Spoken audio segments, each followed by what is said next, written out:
El Combo Colombia fue una de las pocas agrupaciones mexicanas de música vallenata. Este género se escuchaba mucho en Nuevo León en comparación al resto del país. Sus inicios fueron en el año 2010 y a partir de allí tuvieron 3 años de gran crecimiento. Fue un grupo que comenzó tocando en vivo. La gente los reconocía solo por sus shows y eso les dio mucha distinción. La agrupación iba abarcando terreno y ganando seguidores, y las producciones que los estaban llevando al éxito les permitió hacer presentaciones en diferentes ciudades de México.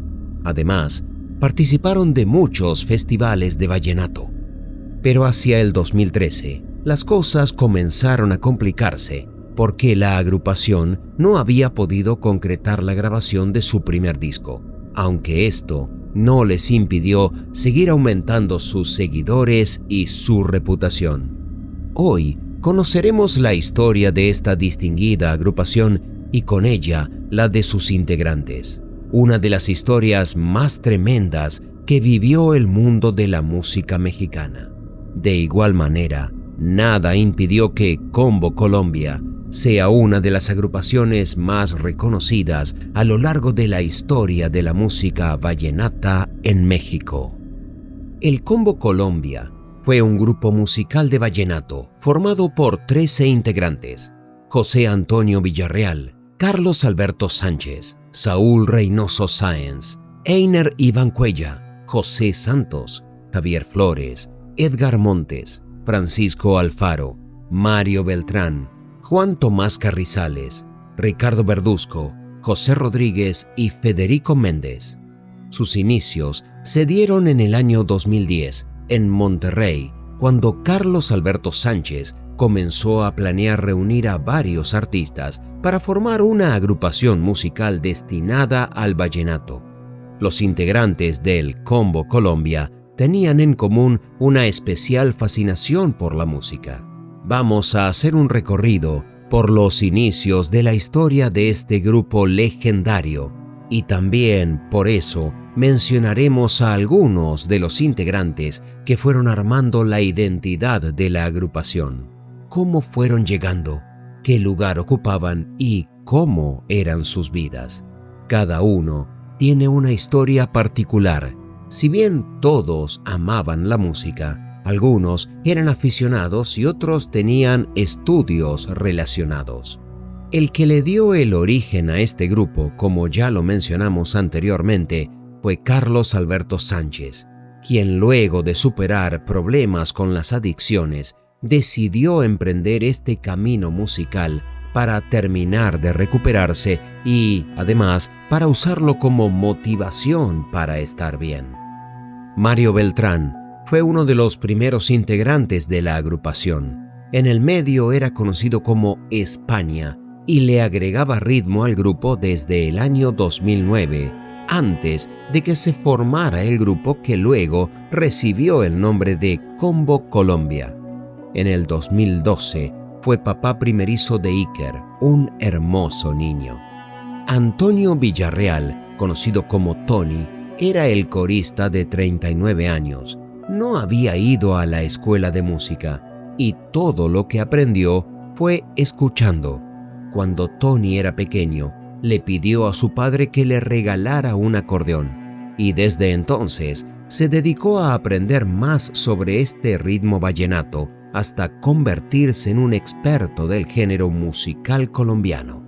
Se integró a Combo Colombia luego de probar suerte en otras agrupaciones, pero siempre siguió vinculado con algunos otros grupos como músico invitado. Tenía esposa y 3 hermosos hijos. Además, era una persona muy querida por todos. Edgar Dimas, de 30 años, tocaba el trombón y siempre esbozó una sonrisa para los demás. Era una persona muy alegre y sociable. José Rodríguez, conocido como La Calala, fue el timbalero mayor del combo. Era un padre amoroso. Él tenía 5 hijas.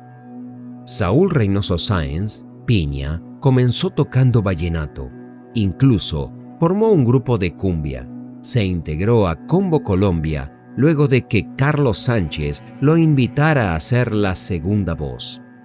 Francisco Javier Alfaro era trompetista y dijo sentirse muy feliz desde el momento en que el vallenato lo convocó para formar parte de la agrupación. El más joven era colombiano. Eimer Cuellar era el tecladista del grupo, el único de origen colombiano que salió de su casa en Valledupar, en Colombia, cuando apenas tenía 20 años para tocar en el Binomio de Oro, grupo con el que se embarcó en una gira musical por Estados Unidos y México. Ricardo Verduzco Sáenz era uno de los últimos integrantes en unirse a esta agrupación. Tenía en ese momento 27 años. El joven músico se formó para ser percusionista durante 2 años en Cuba. Se unió a los intérpretes de temas como Olor a Café, Solo tú me haces feliz y El dolor del negro 3 meses antes de la masacre. Trabajaba como percusionista con el grupo La Tremenda Corte. Y así se fueron sumando y formando junto a otros músicos y algunos técnicos y asistentes en un equipo de 18 personas. Un grupo grande que, en función a sus sueños de vivir de la música, le dedicaron mucho tiempo de sus vidas para ser reconocidos como los grandes de la música vallenata de México, y así lo han logrado. Pero no todo iba a ser color de rosas. Antes de ser reconocido como grupo musical que tocaba tanto en antros como en fiestas privadas, los integrantes de Combo Colombia hacían su música, alegrando el viaje de pasajeros en los transportes urbanos en los municipios de Guadalupe, Juárez, Santa Catarina y Escobedo, con su particular mezcla de vallenato y cumbia con un toque de sonidero. Aunque años antes ya habían trabajado juntos, fue en los últimos 3 años en que la agrupación de música vallenata logró que su popularidad ascendiera. Participaron regularmente en el programa transmitido por Televisa Monterrey, El Club del Italiano, show conducido por Poncho de Nigris. El Combo transitó 3 años de carrera musical y en ese período se convirtió en la 16ª agrupación de vallenato más importante de Latinoamérica. La agrupación nunca dejó de tener participación en muchos lugares. Lo mismo tocaban en el exclusivo sector Valle, en el municipio de San Pedro Garza García, como en las fiestas de barrio en Monterrey, San Nicolás, Guadalupe y Apodaca. También se habrían presentado con su música en el Sabino Gordo, el Internacional y La Eternidad, antros que fueron atacados por el crimen organizado. En una de las últimas entrevistas a Carlos, el vocalista principal, este anunció el lanzamiento de su primer disco oficial, material que saldría a la venta en febrero, en el marco de una celebración de su 3er aniversario. Pero ninguno de los integrantes pudo imaginar que el destino no dejaría que su sueño de primer disco se hiciera realidad. En enero de 2013 tuvo lugar uno de los episodios más trágicos que llenó de pena a la escena musical mexicana, ya que 17 integrantes del grupo Combo Colombia, entre músicos y asistentes, fueron secuestrados por los Zetas, uno de los grupos mexicanos de crimen organizado. La guerra entre grupos del crimen organizado ha manchado al país con un sinfín de lamentables sucesos y víctimas de múltiples esferas, desde la ciudadanía hasta el ámbito político y el artístico. Para ese entonces, los Zetas habían establecido una red de contactos internacionales para el tráfico de drogas y se habían encargado de aterrorizar al país con su brutalidad.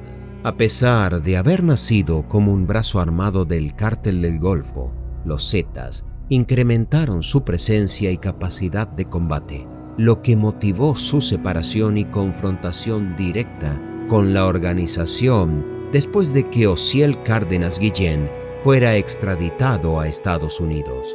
En medio de su pugna contra el Cártel del Golfo, los territorios de Nuevo León y Tamaulipas, los Zetas perpetraron la primera masacre del sexenio de Enrique Peña Nieto y una de las más atroces en la historia reciente de México. El 23 de enero, el grupo Combo Colombia fue contactado por José Isidro Cruz Villarreal, alias El Pichilo, para tocar en un evento. El Pichilo era en ese tiempo el líder de los Zetas en Nuevo León. Antes de dicho acuerdo, Combo Colombia ya había tocado en distintos recintos y celebraciones del grupo criminal. Incluso, las indagatorias arrojaron que este cártel había apoyado financieramente a la banda musical para impulsar su carrera. Sin embargo, esta presentación era solo el camuflaje para una atroz venganza. La noche del 25 de enero, Combo Colombia arribó a una reunión en la finca La Carreta, ubicada en el municipio de Hidalgo. El show duró aproximadamente 2 horas. Ya desde el comienzo del mismo, sus vidas estaban marcadas con un macabro final, pues los mismos que los contrataron serían quienes tenían planeada la muerte de cada uno de ellos. Si bien no habían visto el peligro en esta oportunidad, el grupo Combo Colombia ya había recibido varias amenazas, por lo que algunos de los músicos tenían pensado en renunciar para formar otra agrupación, ya que esas amenazas y en ese tipo de situaciones nunca terminan bien. Pero todo fue más rápido de lo que pensaron y no llegaron a dar ese salto. El Pichilo, el jefe del cártel más sangriento del norte de Nuevo León, y su cómplice, Francisco Javier Puente Macías, habían contratado a la banda para que tocaran para ellos y para otros 11 pistoleros del grupo delictivo. No había mucho margen de error. Todo estaba perfectamente planeado. Terminaban de tocar y antes de que pongan un pie en la calle, ya estarían todos secuestrados, amenazados y puestos en los autos para llegar a la zona de la masacre, en el que ya había una fosa preparada para todos ellos.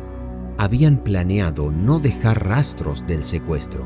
Dividieron a los 18 integrantes en 5 autos, trasladándose aproximadamente por 70 kilómetros.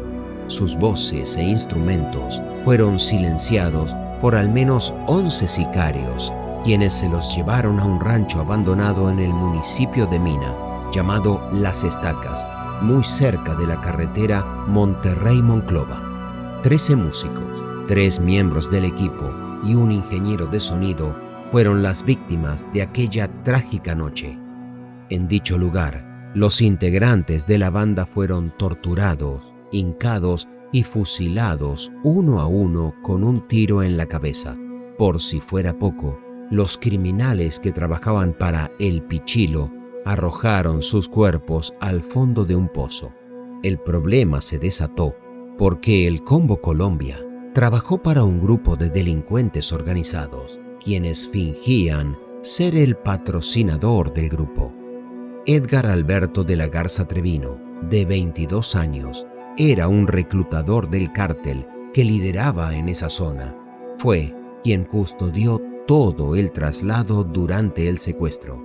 Solo un integrante de la banda sobrevivió. Las versiones extraoficiales indicaron que los Zetas lo dejaron libre para que difundiera la noticia y con ello enviara un mensaje a sus rivales. El músico caminó descalzo durante horas por una zona descampada y peligrosa. Al ver un rancho, se acercó y ahí recién pudo pedir ayuda y se contactó con la policía. No había podido ver mucho sobre el lugar donde los habían llevado, pero recordó algunas cosas que sirvieron para ubicarlos. Confesó que había una pileta, una noria y un papalote. De manera anónima, un empresario que estaba relacionado con las 2 casas locales en donde se realizaron los ataques anteriores comentó que al representante del grupo lo relacionaban con un grupo del crimen organizado. Los músicos fueron encontrados el 27 de enero en el interior de La Noria. Pero hay otro miembro de Combo Colombia cuyo paradero mantienen en reserva las fuerzas de seguridad. Se trata de un músico que justo la noche de la masacre no asistió a tocar en la fiesta del Bar de la Carreta. Al parecer, la banda había estado tocando en varios lugares que pertenecían a otro grupo delictivo, motivo que para estas organizaciones es más que suficiente para marcar poderío y sembrar el pánico. El destino, la suerte, la desgracia, la mafia, la música. Un sueño que duró 3 años. Proyectos, horas de ensayo, compromisos, amores, sueños, todos quedaron ahí, en esa profunda noria, en donde todo se paralizó. Lo que no se va a paralizar nunca es el pedido de justicia de sus seres queridos y el recuerdo vivo de sus seguidores. El último adiós al grupo Combo Colombia fue rodeado de familia, amigos y algunos fans. El velatorio se llevó a cabo en varias capillas. A medida que la justicia iba liberando los cuerpos, se iban desarrollando los velatorios. Los familiares, con un dolor infinito, aún piden justicia por la trágica muerte de sus seres queridos. Entre llanto, dolor y música, fueron pasando las horas. Algunas agrupaciones se acercaron para rendirles homenaje y cantar su música. Es muy triste ver la vida caerse ante estas situaciones injustas, en donde los poderosos solo actúan por más poder sin medir las consecuencias. Es otro caso de músicos exitosos que justo en lo mejor de su carrera se interponen con la muerte en el camino.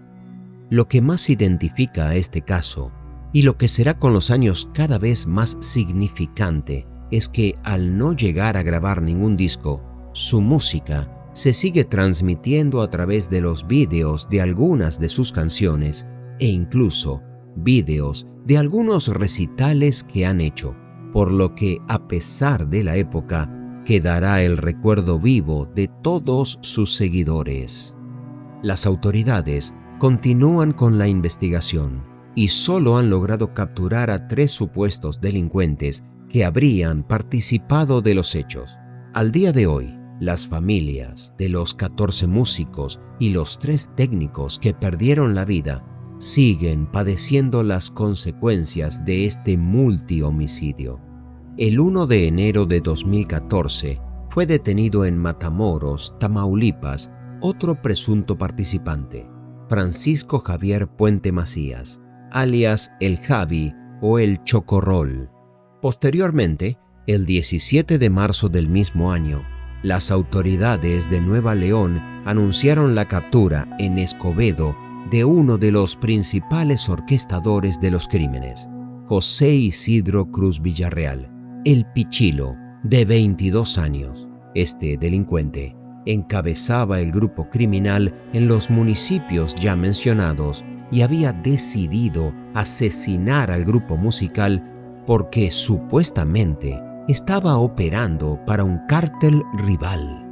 El Pichilo confesó que los Zetas se habían sentido traicionados por Combo Colombia, pues también se habían presentado en eventos financiados por el Cártel del Golfo. Pichilo afirma que ellos fueron los que apoyaron a El Combo en sus inicios y no estaban de acuerdo que también hagan sus presentaciones en territorio enemigo, y es por eso que decidieron eliminarlos. Se dio a conocer que anteriormente el Pichilo y el Chocorrol estuvieron presos en el penal de Apodaca, de donde se fugaron el 19 de febrero de 2012 junto con otros 35 reos durante la masacre de 34 internos de un grupo oponente. El vocero de seguridad de Nuevo León, Jorge Dómenes Zambrano, informó de la detención de Edgar Alberto de la Garza Treviño, relacionado con más de 24 asesinatos, entre ellos los de 17 integrantes del grupo musical Combo Colombia, perpetrados el 25 de enero pasado. Hasta ahora no se ha informado sobre más detenciones ni tampoco la identidad de otros participantes en los asesinatos. Los familiares de las víctimas prefieren mantenerse al margen y no hacer declaraciones públicas, en espera de que las autoridades hagan su labor y apliquen la justicia. El grupo Combo Colombia ofreció mucha alegría a los mexicanos, ambientando siempre los lugares en donde se presentaban con muy buena música. A pesar de su corta trayectoria, este grupo supo dejar un legado en el mundo de la música vallenata y en la historia de la música mexicana. Desde sus inicios, cada uno con sus aspiraciones y conocimientos, unieron sus fuerzas para lograr algo colectivo que funcionó y los posicionó rápidamente, aún sin haber grabado un disco en un lugar privilegiado. Carlos Sánchez, el fundador del Combo, afirmaba: "La música, a mí, se me hace una de las profesiones más difíciles". Él fue un hombre que luchó por sobresalir en el mundo de la música y que reconoció que tuvo problemas con las adicciones, confesión que le mereció el respeto de la gente que le conocía y que siguió de cerca su trabajo. Ahora, el Combo Colombia ocupa un lugar exclusivo en el mundo de la música mexicana en el género vallenato. Marcó un norte al que seguramente muchos músicos amantes del vallenato querrán llegar.